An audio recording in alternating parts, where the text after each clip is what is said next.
a couple of years ago, I found myself in a lot of BIPOC and women-focused entrepreneurial communities where a lot of people were trying to figure out how to monetize what I've now coined your zones of joy, genius, income, and impact, which is based on the Japanese concept of ikigai, of like, what do you love? What are you good at?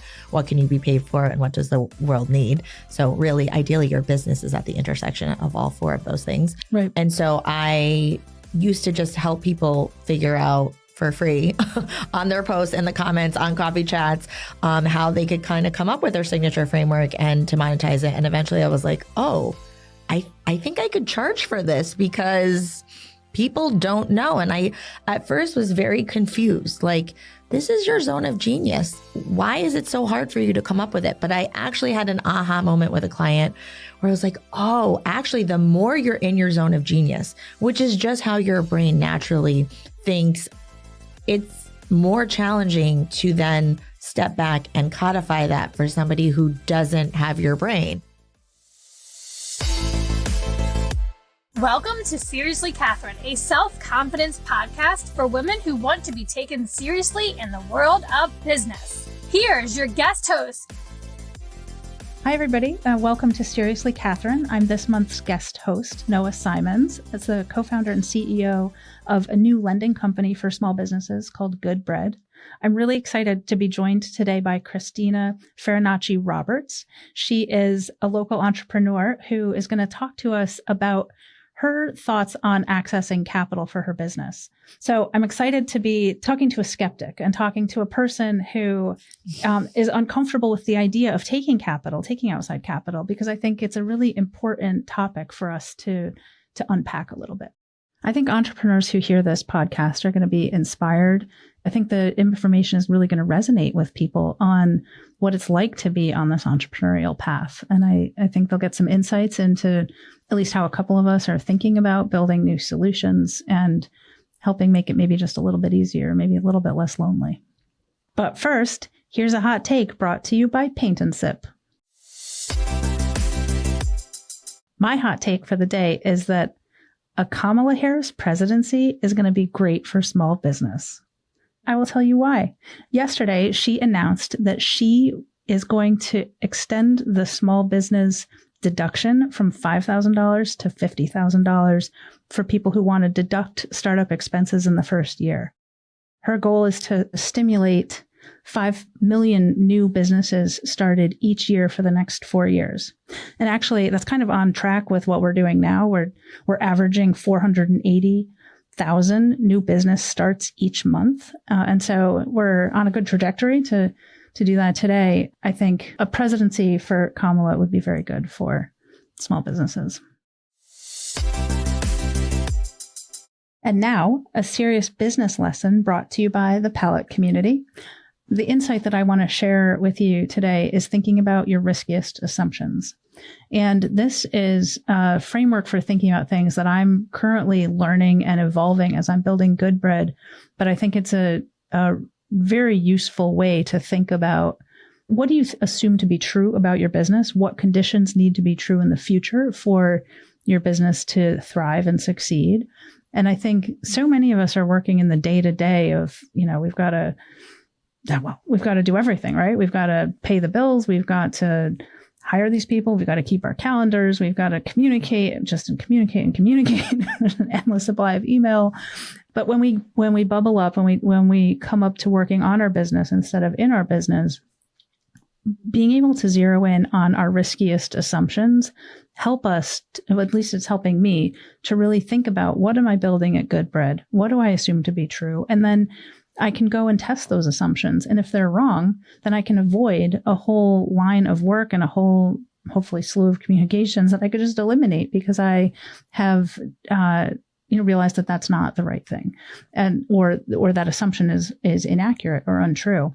And I would say bonus points for all of us who can look at those risky assumptions and quantify them. So I think a lot about financial projections and forecasting what my business will do in the future. That's a thing that investors ask. It's a thing that I ask myself of, how is this actually going to materialize as a good and viable long-term business? I'll give you an example of a risky assumption.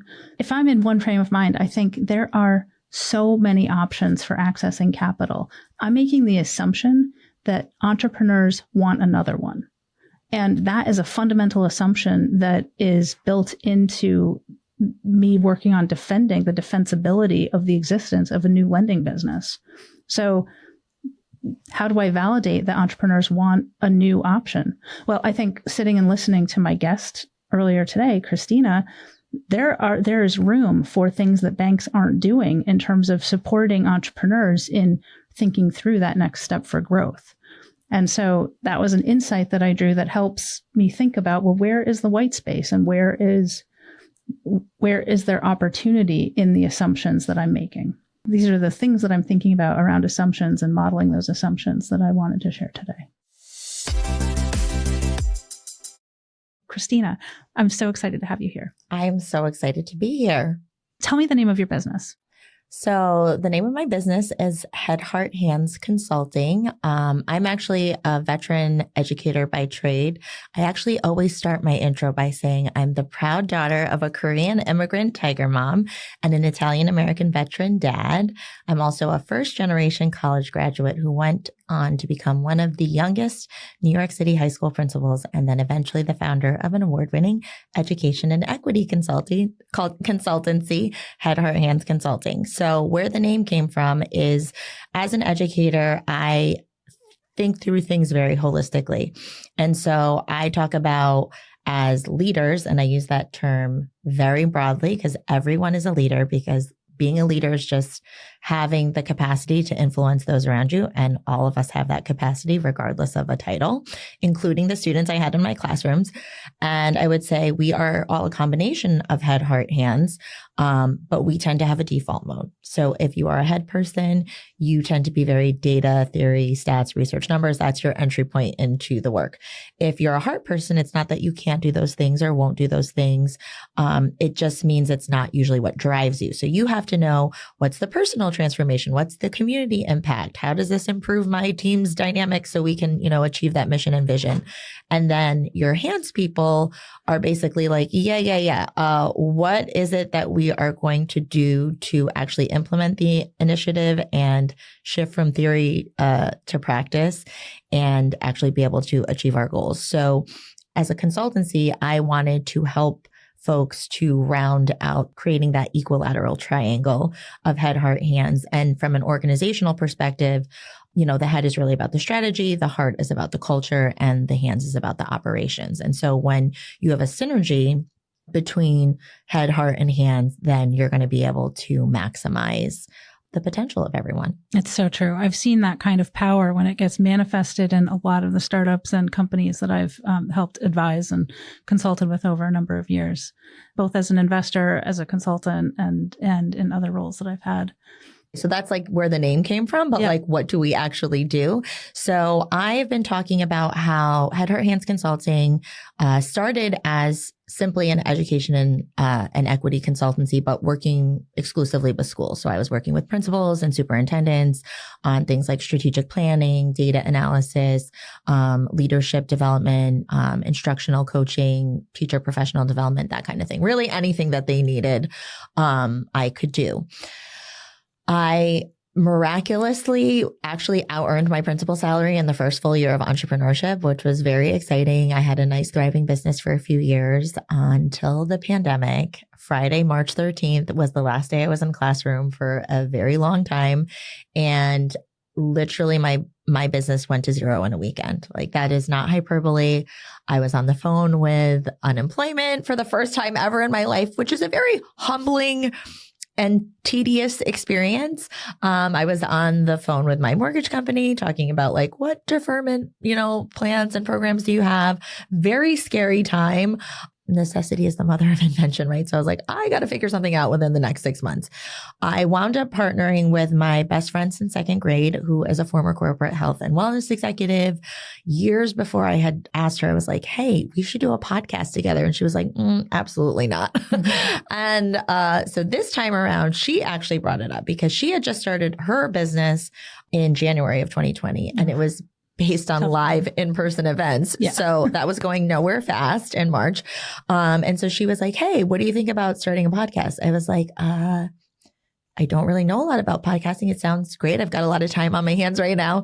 She's like, yeah, the only thing is if we do it, we have to make money from it. And I was like, I don't really know a lot about podcasting, but I think you actually need to have like a lot of followers to make it profitable. Now, the producer right now is shaking her head no, that's not true.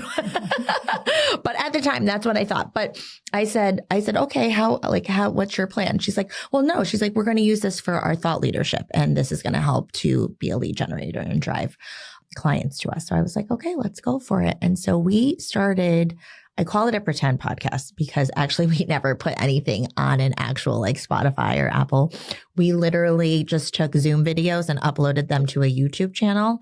And get this, we amassed a small but mighty subscribership of 10 people. But one of those people was the global head of people for a global legal services company who wanted some wellness work and some diversity, equity, and inclusion work, and asked if we would partner to pitch something to her firm. And that's what we did. And we got a $40K contract. And that also turned into a multi-year licensing deal because the workshop that we did, they loved so much. They wanted to embed into their onboarding process. And so we very intentionally built that business thinking through the lens of intellectual capital versus human capital, because our ultimate goal is to scale through that, right? Like the ability to create things that are our IP that we can eventually license out or create a certification model or do an agency model. So it's like right now, as we've been building, we are the people who deliver, but we don't always have to be the people to deliver because we are building things that can be taught to somebody else to then do the delivery. Yeah. I think that's good context for thinking about how you might leverage capital if you had more capital to grow your business. And so I know the topic here is why you haven't done that yet. Yeah. I'm actually coming here right now with a very open mind to have my mind be changed, if you will, or to be open to that possibility in the future. And so I gave you the background on the name. I gave you the background on how the business came to be. And actually, I forgot to mention earlier, I was really happy as a principal. It was great. I enjoyed what I did. My, I guess, catalyst for entrepreneurship was actually much more circumstantial than aspirational. My mom was diagnosed with the beginning stages of Alzheimer's back in March of 2017. Knock on wood, to God be the glory. It's been a very slow progression. She's as healthy and happy as I could want her to be given the circumstances. But at the time, my son was almost 2. So I really was feeling that crushing pressure of the sandwich generation. Like I have this aging parent that I want to be able to care for in the same ways that she's always cared for me. I have this small child who is never going to be this small ever again. And so I'd been hustling and grinding as a principal for 10 years. I had a lot of, I'd advanced through the leadership ranks pretty quickly. And I never necessarily had aspirations to go any higher because I really wanted to stay at the like local level of like being around students. But yeah, that is what pushed me into starting my own consultancy, because I was like, well, what can I do where I still, leverage my experience and expertise and feel like I can make an impact, but also have a lot more autonomy over my schedule. Now, granted, I did not have an MBA. I did not have a Rolodex. I really did not have a clue, but I needed to make it work. And so what's been really awesome about expanding into the corporate consulting, which actually now is my primary revenue generator, is that it's allowed me to expand my scope of impact. So as a principal, I did, good leadership is good leadership. And so a lot of those skills around change management, organizational leadership, culture building, these transcend industry and field. And so really now Head, Heart, Hands Consulting is focused on redesigning the future of work and transforming work into a labor of love and workplaces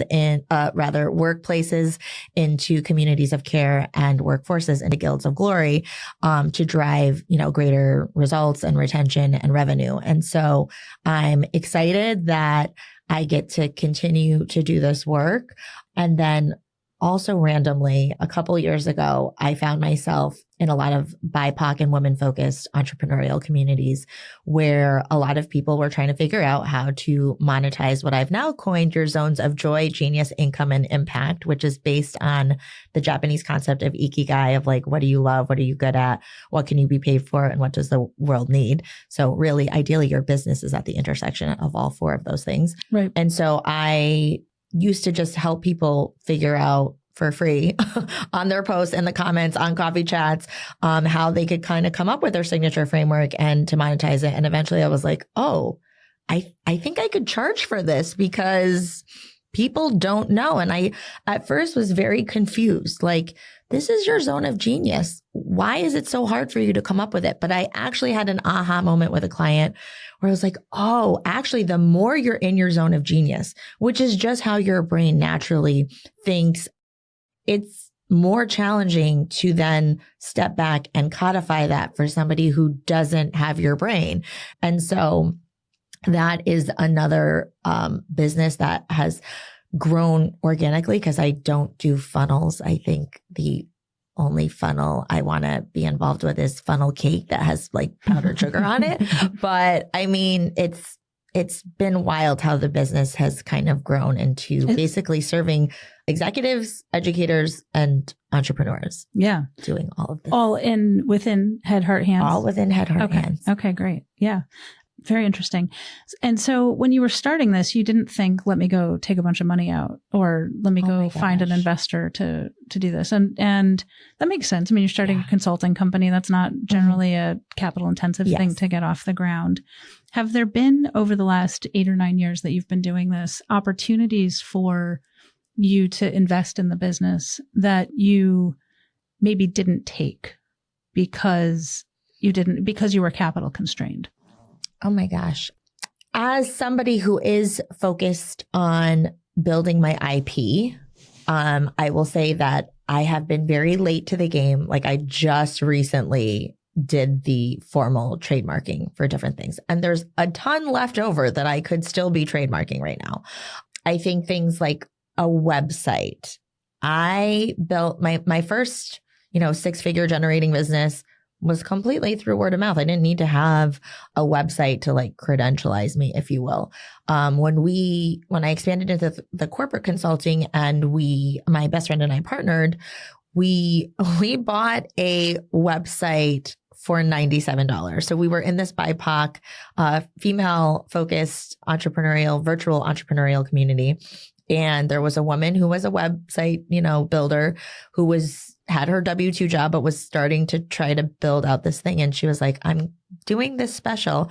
And to this day, I'm so regretful that I didn't buy two, like buy one for Head, Heart, Hands, and then also buy one for Wide Dynamic Dialogues, because this $97 website has brought in many, many, thousands of dollars, hundreds of thousands of dollars. And so, yeah, I just recently paid somebody to do my Head, Heart, Hands consulting website, which I have like the digital version of it, but I haven't like done it live. Right now I have this like pseudo website that like you can go to headhearthandsconsulting.com and then it takes you to this other thing called like Sociotap. And I explained that Sociotap is basically if Linktree and Wix had a baby, that's what it is. It kind of is its own platform that you're almost like borrowing off of, but it makes it very simple. And I'm like the most technologically challenged person on the planet. So things like that, I haven't invested in, or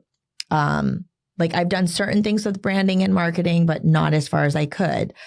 We did a while back invest to relaunch the podcast. Well, our pretend podcast as a real podcast.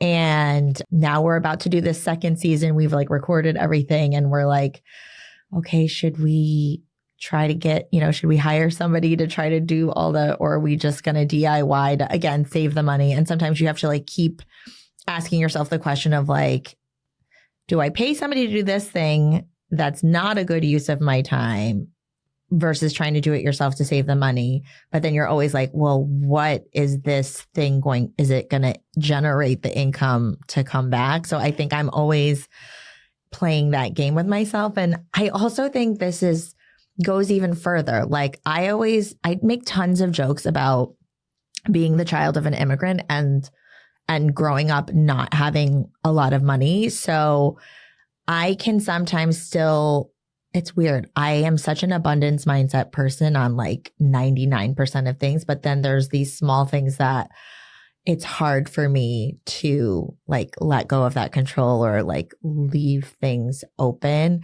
Even things like I said way back for my 40th birthday, I was supposed to finally buy a designer bag. Like, I'm not a big bag person. I really don't care. But I was like, I just feel like I should have at least one, you know?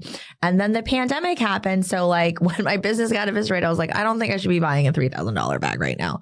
And there's been different times where I probably could have swung a $3,000 bag between now and then.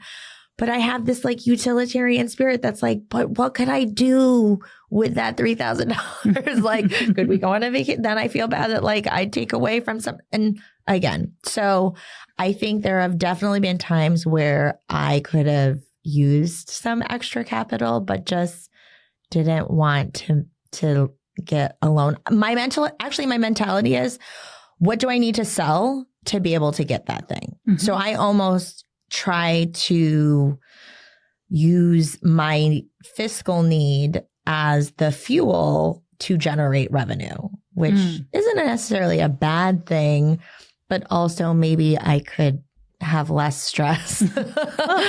Different stress. I mean, there are a million, right? There are a lot of different ways to think about things.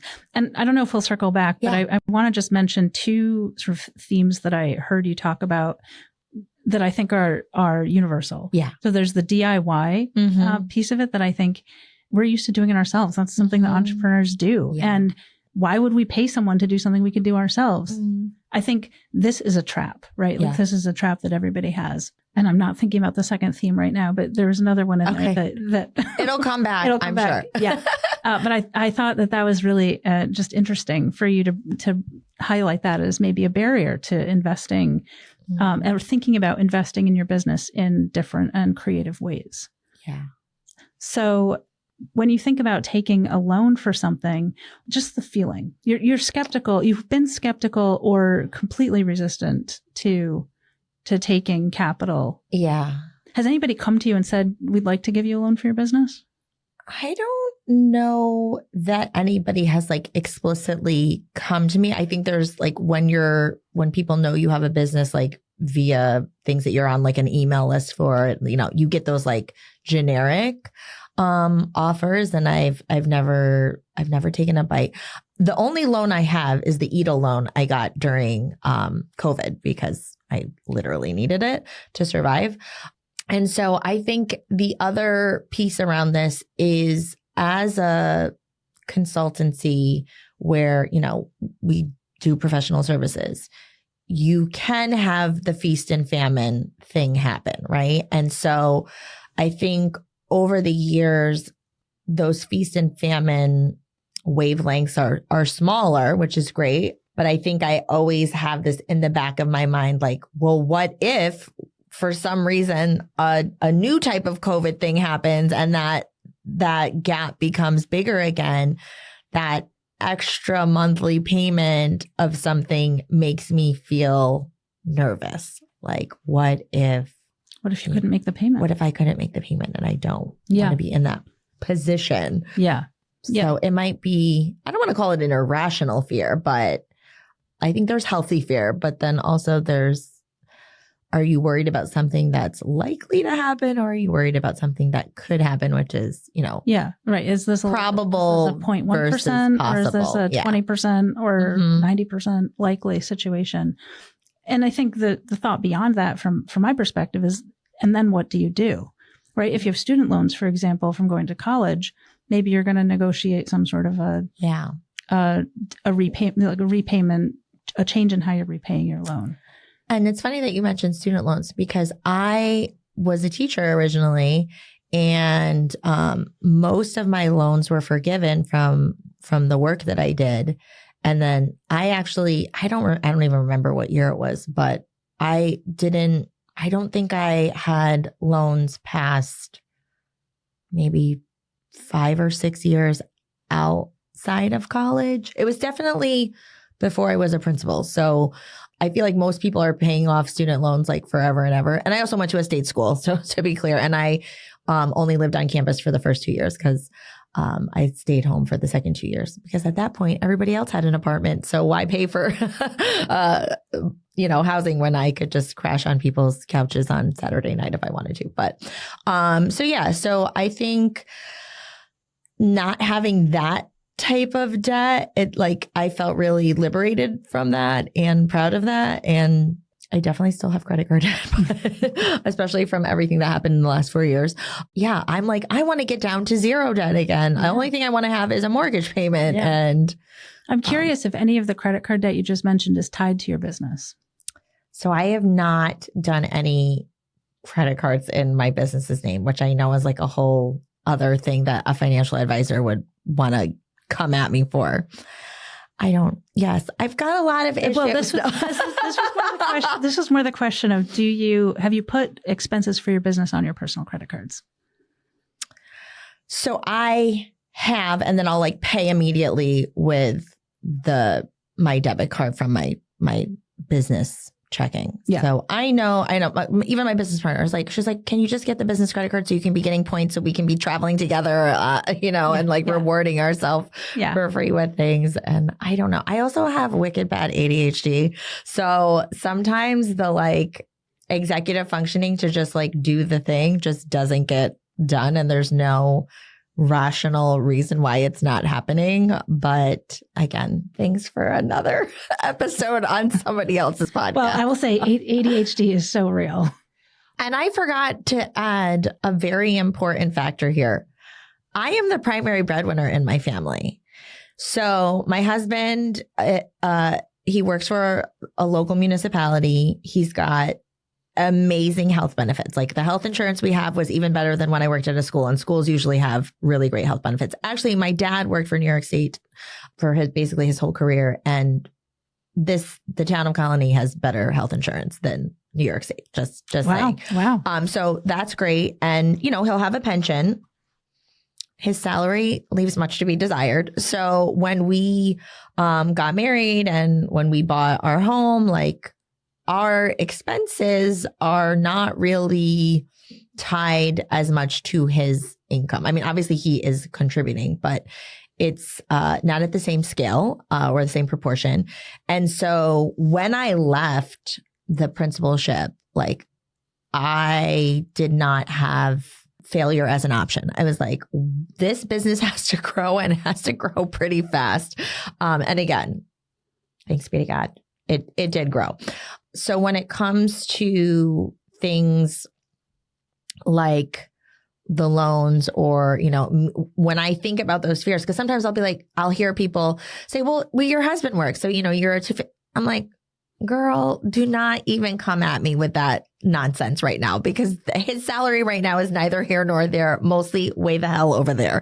So, it just adds an extra layer of mental. What do you think? What's the worst case scenario if you didn't make a loan payment? So here's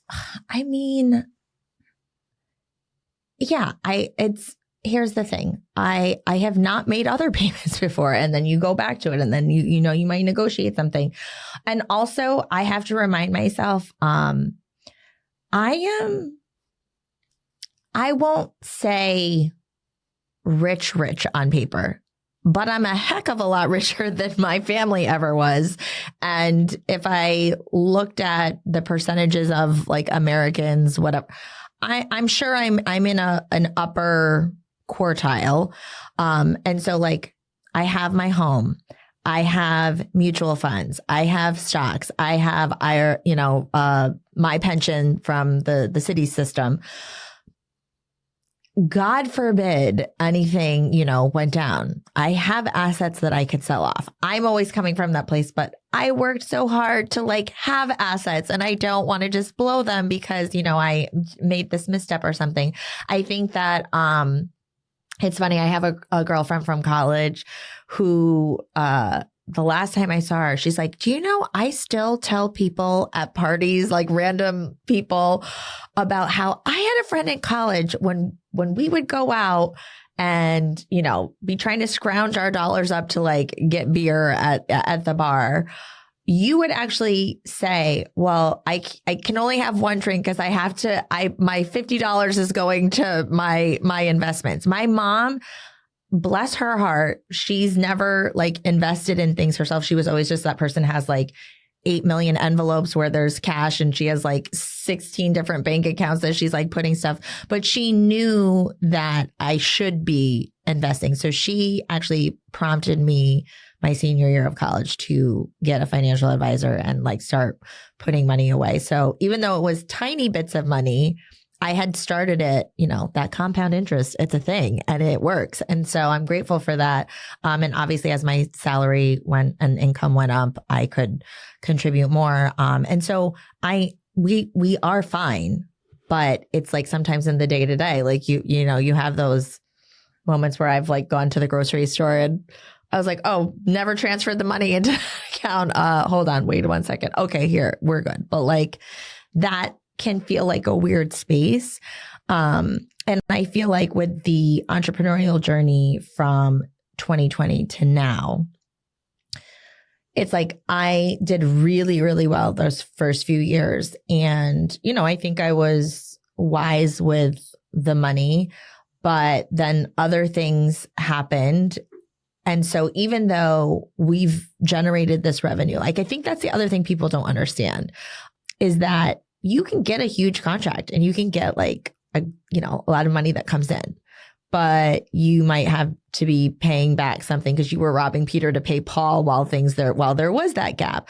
Or, you know what, I have this extra money and I am going to invest it in getting finally the trademark and the IP attorney, or getting the branding person to mock up something so that I'm not just doing random things on Canva that are not really, and that's a whole other, conversation. So yeah, I think that is part of my growth as an entrepreneur, is to trust the process. And here's the thing. And I'm like a very spiritual person. I'm very faithful. And I feel like God did not take me this far to only take me this far. And like, he's been faithful in every situation. And even in those moments, like there was even moments last year where, if I'm totally honest, I was like, should I just go get like a higher 6-figure paying job that I can probably do on autopilot because I have those skills but I'm like, I can't. Like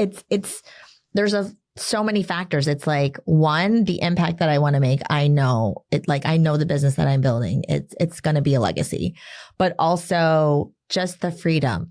Like I have told my husband on several occasions, I will never go back to like a regular job where somebody is telling me where I have to be and when I have to be there. Like I will sell this house and we will buy a tiny home if we need to, because I cannot get rid of that autonomy. And so yeah, you must be an entrepreneur. You're compelled, just like me. Yes. It's such a blessing and a curse, right? Yes. Oh my to gosh. be compelled. And everything you just said, from the grocery store line to the freedom and flexibility to the robbing Peter to pay Paul, like all of that, I could tell you my own stories about. And so I believe that these are universal things for definitely, maybe especially for people who grew up with not a lot of money oh my God, in our families, but rich in many other things. Absolutely. Right? Like rich in love. Yeah. Yes. Mostly that. I know. I'm like, that's really all they could afford to give me was love. A lot of love. But also that's everything, right? 100%. Yeah. That's and everything. I actually get nervous sometimes. I talk to my husband about this all the time because we both grew up from very humble beginnings. And I feel like when you grow up in humble beginnings, there's like two directions you can move in. One is that you want to give your kids everything that you didn't have and be almost like super indulgent. And then the other spectrum is like, no, me having nothing is what made me work so hard. And so I'm not going to give you everything, honey boo boo. And so my husband's over here, I'm over here.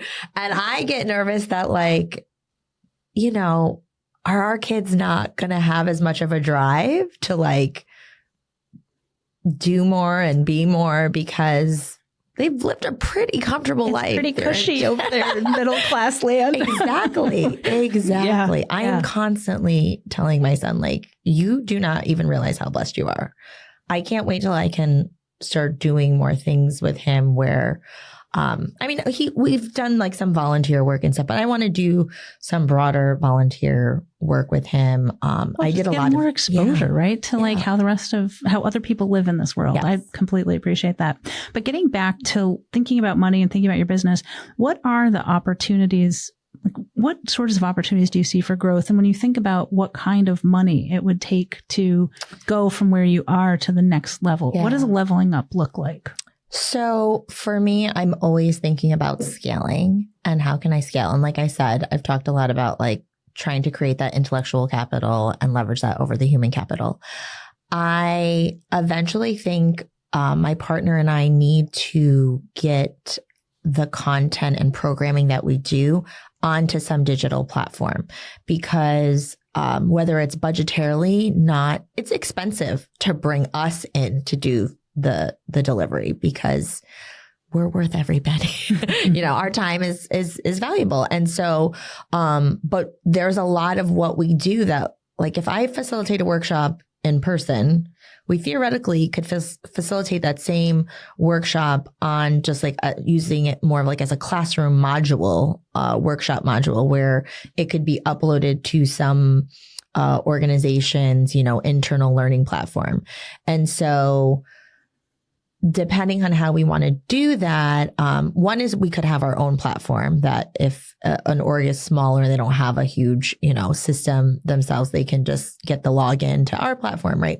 Then you have to also be able to, for those bigger global brands where they already have their own existing infrastructure, you have to be able to provide something that can feed into that system. And so if you're going to do that, like probably our Zoom videos that we've done other trainings on is not going to suffice for that level. So we'd have to come into like a studio like this and maybe have it professionally recorded and professionally edited. So I think that is definitely a goal that I have.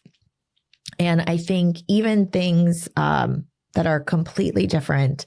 So one of the entrepreneurial ideas that I had that I never actually moved on, probably part of it being capital, is I've had a few app ideas over the years and won't bore people with the details. But the point is, to build an app, you need to have somebody who can develop it and, do that minimum viable product. And then the more complex the features are, that's going to cost more money. That is something that I would be open to potentially getting investors or capital. I think another point that I forgot to mention about a little bit of that resistance to either loans or investors is equity and wanting 100% of the equity that I built. But then I'm reminded of like the Shark Tank episodes that I've seen where it's like, sometimes I'm like looking at these people like, you're a fool. You want to keep 100% of zero versus 80% of whatever, or even 50%, depending on the thing. And I think some of, I just recently spoke with a physical therapist friend of mine and a personal trainer friend of mine, and she's also a gym owner. I have an idea that would bring some of the stuff that I do with some of the stuff that they do. And that is something that I'd be willing to definitely have an investor in and not care as much about the equity piece of it, because that idea or concept is not something that I personally need to grow and build into this thing. Like if we can show that this would be viable and profitable, I'm happy to sell out early or, just be a background investor where I have like a smaller portion and we're letting somebody else do all of the like super big building. Like they're basically buying the idea and some of the infrastructure that we create. That I think I'm more open to, but there's something about the ownership of like what I've built, my IP or our IP, that I don't want somebody else coming in and all of a sudden telling me I have to do something different because they're, they own more of the company. So I think that's part of my resistance too, is I'm a little bit of a control freak.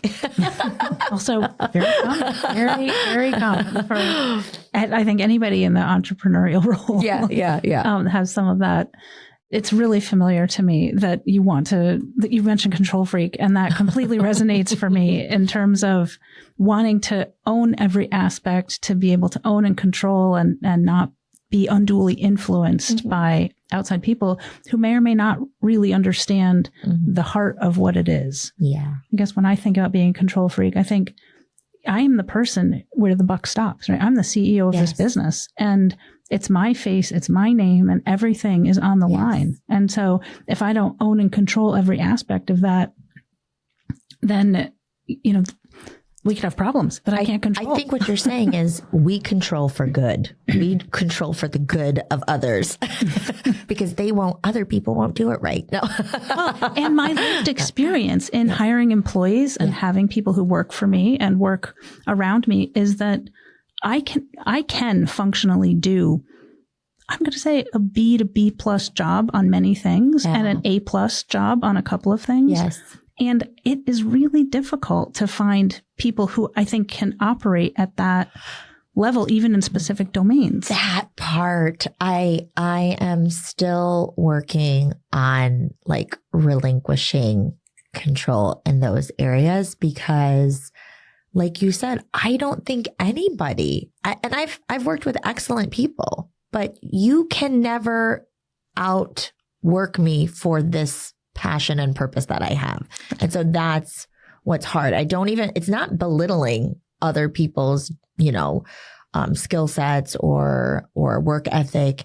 It's just, there's something different about something being your baby, and excellence, the pursuit of excellence is big to me. Like, I have always said that. I have a whole spiel on, I hate high performance and high productivity because it feels very like treating people like machines.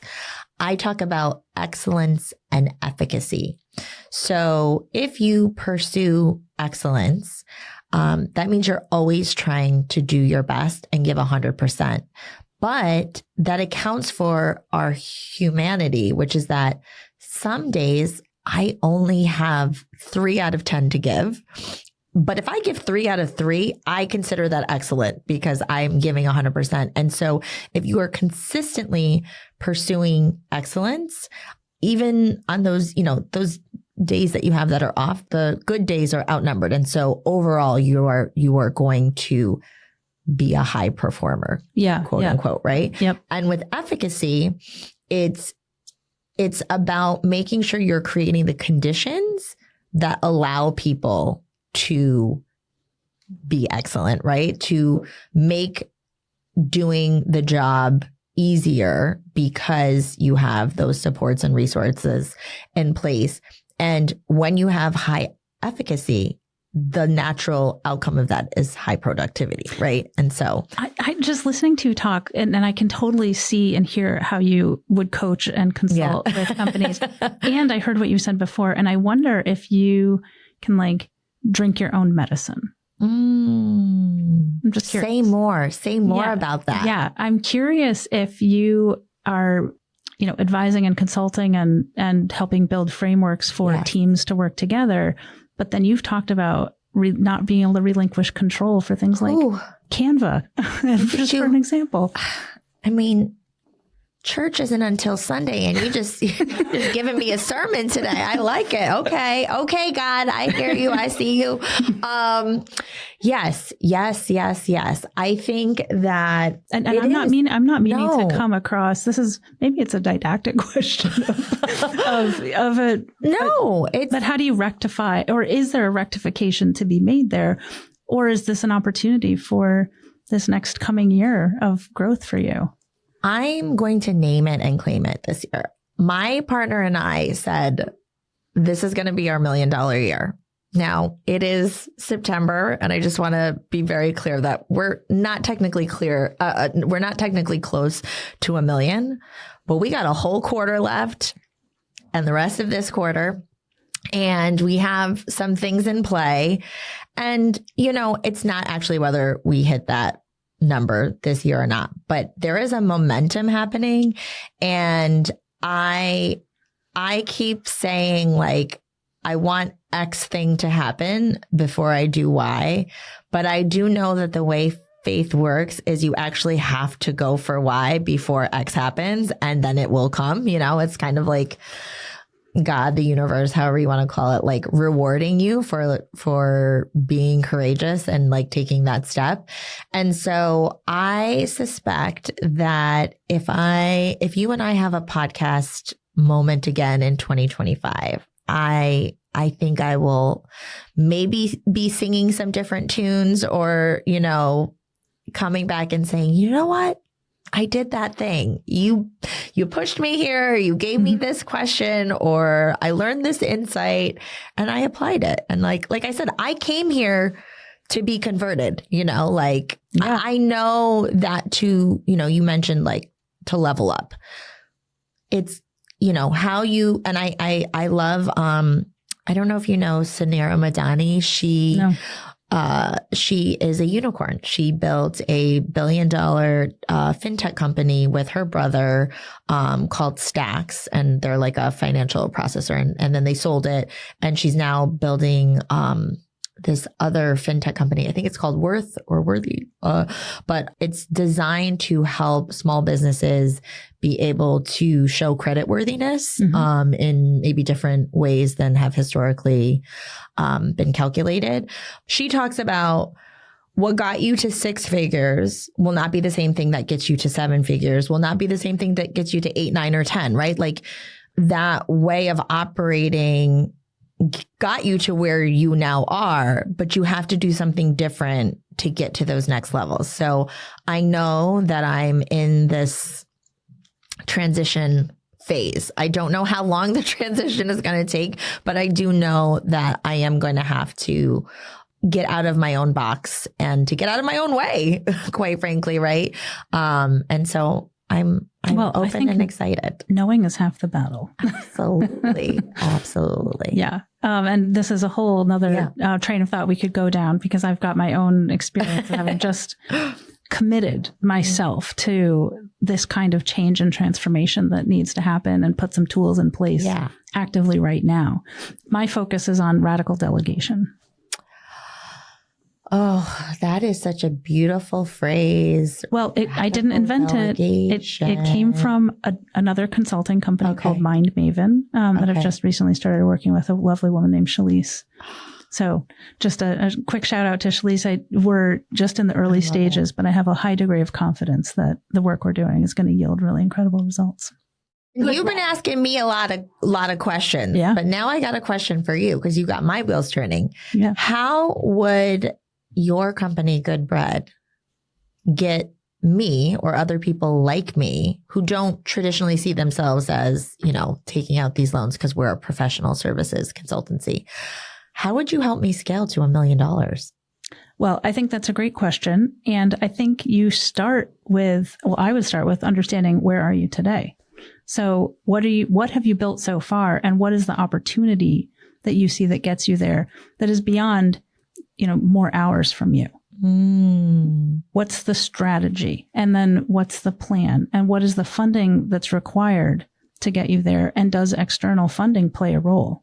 Now, whether it's debt or equity depends on what it is that you're building and how much it is that you need, because debt is going to be capped by what your current repayment ability is. So that would sort of cap the loan side of it. Yes. But if you're looking at equity, what's the return for the investor? When are they going to get paid back? How much are they going to get paid back? How are they going to get paid back? To answer that question, I'd ask you a lot of questions. Right. That's fair. That's fair. Yeah. I would love to help you get to $1 million. And what I imagine with Good Bread is that we're going to be talking to people very similar to you who have businesses. They've been in business at least a couple of years. They're not at that $1 million revenue mark yet. They see a line of sight to it. Yeah. And they know that $50,000 investment in some new software or some new tool set or that new, sales and marketing push is is the fuel for the fire that is going to take them from where they are to the next level. Yeah. I mean, I think I have a couple of thoughts. So one is earlier you mentioned, it could be from $5,000 to $100,000. Yeah, that's the range. That's the range. And so, 5,000 doesn't sound so scary, right? So like maybe it's also people like me just taking a small step that's almost like a symbolic step. Like maybe I could generate the money to do the 5,000, but maybe I should just do the loan to prove myself that I can do the loan. And, I have a big smile on my face, and I love hearing this coming from you, because one of the strategies that I'm playing with as I'm launching, my goal is to make 10 loans by the end of 2024. Okay. And it would be great if they're $5,000 loans, because that limits the downside risk on Right. my side of things, but gets the wheels turning, gets the product feedback coming in, gets the system operational. And I've been considering the strategy of every initial loan is $5,000 because we're building a relationship. Yeah. And because I want to be your growth partner for a long period of time, rather than having one-off loans. And so if our approach is, you come, you go through we have a character assessment, we have some behavioral gates, we have some financial metrics that we're collecting in our application. But what if, the initial loan that you're going to get is $5,000 and it's going to be for a couple of months, and we're just going to get in the habit of, here's the loan, here's how it works. You've repaid it. You've built that trust. You've built that history with us. We've built that trust with you on the flip side. And it's the beginning of a beautiful friendship. I love that. I also have a follow-up question, which is like, I'm curious if there are resources that you're providing in terms of like, part of the question for myself might be, maybe I'm not 100% sure what would be the best next step to scale to that level, and making sure that if I take out a loan, I'm taking a loan for the right strategic step to get me that next level up. So I know that probably is not like, when I think of like a traditional bank, the bank is not helping you to make that decision, but it sounds like you might have something a little more holistic in your approach. And I'm just curious if that there's something there, or maybe I just gave you an idea. Well, it is interesting, because what I'm trying to do with Goodbread is build a fully scalable, highly efficient lending business. But I see the magic of what we're building with Goodbread lying in this three-legged stool approach that I think of, where I think of the borrower, the business owner. I think of Goodbread as the commodity, really. Yeah. And the third leg of that are organizations like the Upstate Black Chamber of Commerce and the Palette community. Shout out to Tony Gaddy for connecting us. Yeah, what a great guy. Really appreciate it. Thanks, Tony.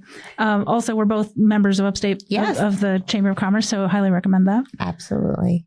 Yep. So the Palette community, Catherine Hover's organization, and Tony Gaddy's organization are my two initial pilot partners. Okay. And so I'm also a part of Palette. So look at this. Shout out to Catherine and Marcella. For sure. Amazing people. So much energy and just great stuff here. It makes me wish I lived closer to Saratoga, but I live down in the Hudson Valley. I was just telling Christine, the producer of this podcast, that if I was here, I'd spend a lot more time with her. Absolutely. She's amazing. Yeah, totally. But figuring out what it is that we could deliver at some scale through Goodbread, but maybe white labeled through at least as baseline knowledge and maybe baseline questions to ask through our partners who are helping us to generate leads and helping us on the backside if things aren't going well with the loan repayment. Yeah. But and to have them involved in some way on we call it sort of technical assistance. That's the jargon for the industry, for the whole body of work that is not the actual loan making, but the what comes before and after. And so what I'm working on is how Goodbread enables that, but it's not a big lift from a human resource capacity side on the Goodbread side. Yeah. Oh, that's so good. I love it. It's going to be amazing.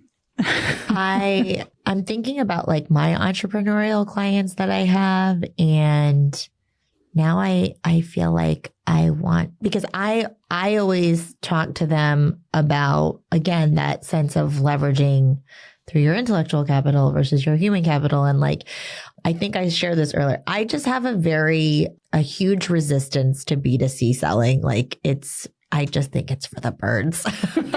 Like almost all of my B2C clients have come from just organic, relationships or communities that I've been in. I mean, like I'll do different little posts on different offers that I have, but I keep trying to figure out like, where can I sell this, like what started as a B2C thing into a B2B like ecosystem? I'm like still trying to figure that piece of it out, because and then that's what I think of. Like I think of, should I be talking, I've talked to some folks from Palette, but like, yeah, it's like Palette or the chambers of commerce, but also like these lending institutions. Cause it's like, if you have entrepreneurs that haven't really codified, their frameworks, and like, is this a way that will help them to be able to pay back those loans faster? Or is this a way for them, to be able to generate more revenue to be able to take out bigger loans? Like I think there's or define the growth strategy, right? Because a lot of what you're talking about with the strategy, culture, and execution. I think helping people be set up for that.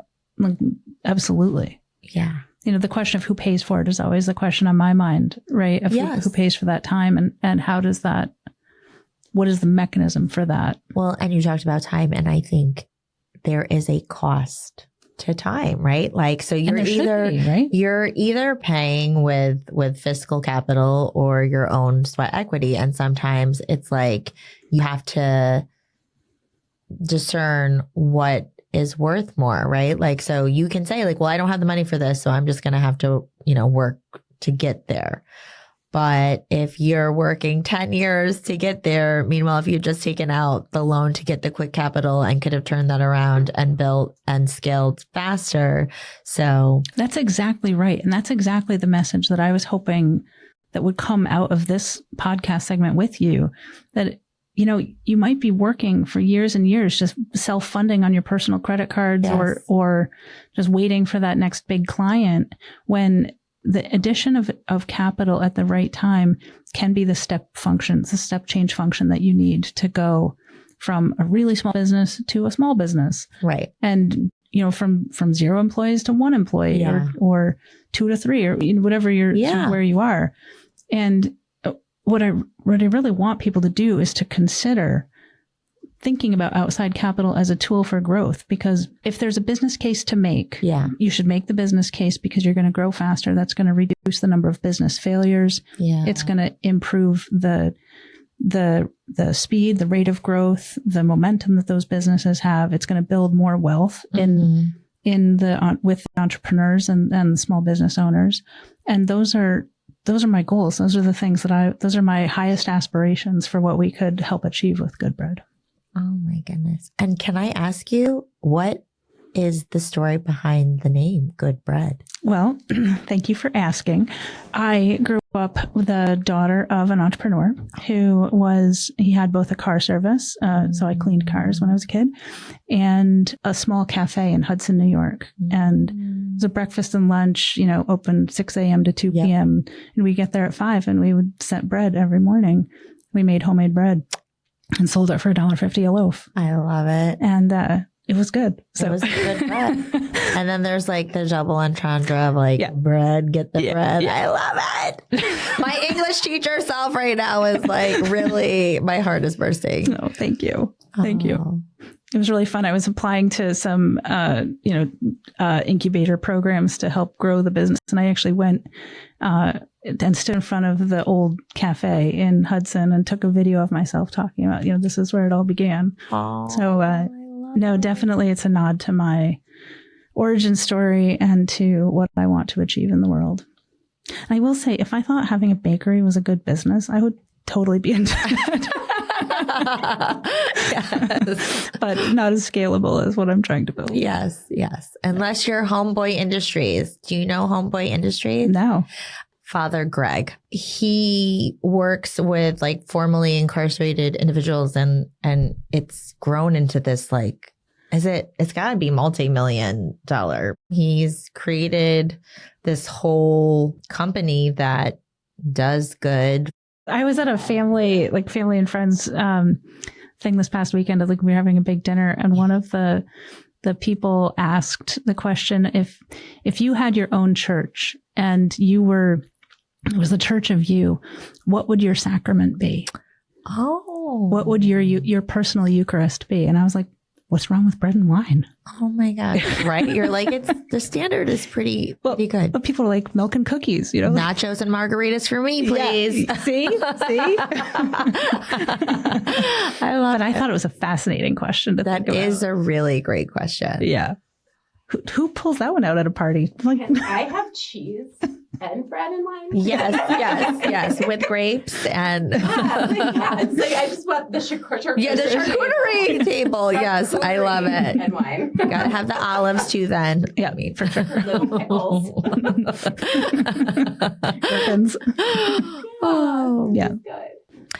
So theoretically, if I were to be interested in being one of these first 10 loans that you're trying to give before the end of 2024, what would that process look like? Like, what would I need to be equipped and ready to provide you? Great question. We're trying to make that as simple as possible. So we are going to ask you to let us look at your bank accounts. And this happens in like just a simple login. It takes less than 30 seconds to hook that up. We're going to ask you to take our character assessment, and we're going to ask you to record a short video about what you are going to use the funds to do. And they'll ask you for a couple of references, but since you're already part of both organizations, those will be self-evident. Okay. Yeah. Gotcha. I want to thank you for having me on, and I do feel like you have expanded my thoughts and possibilities and openness to borrowing. Well, I am so delighted to hear that. I think that is, I'm not here to convince anybody of anything particularly, sure, but I want to provide knowledge and information and perspective that might help people to move their own ambitions forward. Awesome. Yeah, this has been great having you. I'm so glad to get to know you, and I sincerely look forward to furthering the conversation about. Yes. Yeah. Absolutely. And I will spread the word. I really appreciate that. I really loved meeting Christina just now and learning about her Head, Heart, Hands consulting. She's doing some really incredible work, empowering leaders of all types to live into their best selves. And I think her story about building that business and thinking about capital and thinking about growth is fascinating. It really surprised me how honest and candid she was about some things that I think we all face but are hard to talk about. So things like needing to do it all ourselves and being scared about money and not always being sure that our grocery bills were going to get paid when we were at the cash register. It surprised me, her honesty about some of those things that I think are universal. Today's Saratoga Lifestyle segment is brought to you by Saratoga Living After Hours. We're going to talk about Greg Montgomery, a local prolific artist who every year is in charge of the Travers poster, in addition to many other forms of art and images that are common and commonly seen around the community. I was reading a little bit about Greg, and I have a quote that I want to share with you about his work. He talked about in this article about taking pictures and starting with pictures and then figuring out how to take those photographs and distill them into these posters. And he said, "My art is about reducing images to simple, bold shapes. The process of the reduction is the hard work." I think making the complex simple is a theme that resonates really a lot for me as an entrepreneur. I think there are many complicated things, and distilling them into something that is simple to understand and simple to execute is an important part of the process. If you'd like to learn more about Greg Montgomery, head to the link in our show notes. Thank you for listening to this podcast. And if you want to connect with me, slide into my DMs on Instagram. My handle is Catherine Hover.